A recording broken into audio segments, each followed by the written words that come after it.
Huwag maglalagay ng upuan sa tabi ng kama kapag ikaw ay matutulog.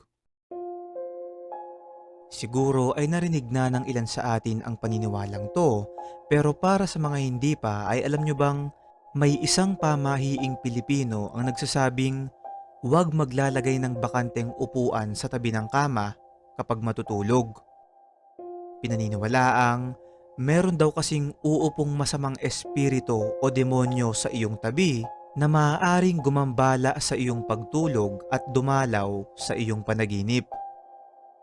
Sinasabi pa nga ng matatanda na sila raw ang dahilan kung bakit tayo nakakaranas ng sleep paralysis dahil kinokontrol nila ang paggalaw ng ating katawan.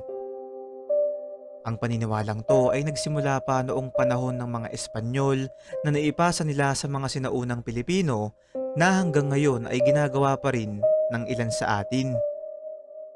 Kaya naman kung mapapansin nyo, upang maiwasan ito ng ibang tao lalo na kapag sila ay mag-isa dun sa bahay o sa kwartong kanilang tutulugan, ay tinataob nila yung upuan o di kaya naman ay nilalagyan nila ito ng gamit sa paniniwalang upang hindi ito maupuan ng anumang espiritu. Hindi lang sa upuan mga kaibigan dahil pinaniniwalaan ring maaari din daw silang tumabi sa iyong kama kapag ito ay may bakanteng space o masyadong maluwag para sa'yo.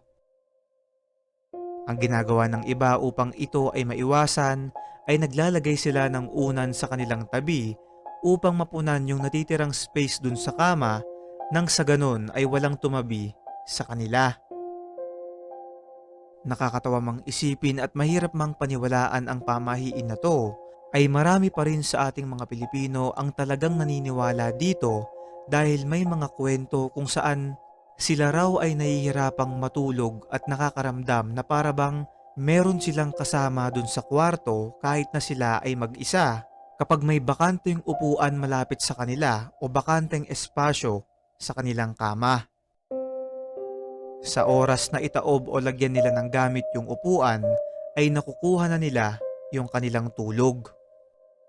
Kapag nakalimutan mo namang lagyan ng gamit o itaob yung bakanteng upuan sa iyong kwarto bago ka matulog, ay malaki raw ang tsansang ikaw ay magising sa madaling araw dahil may espiritong nakaupo dito at nakatitig sa'yo.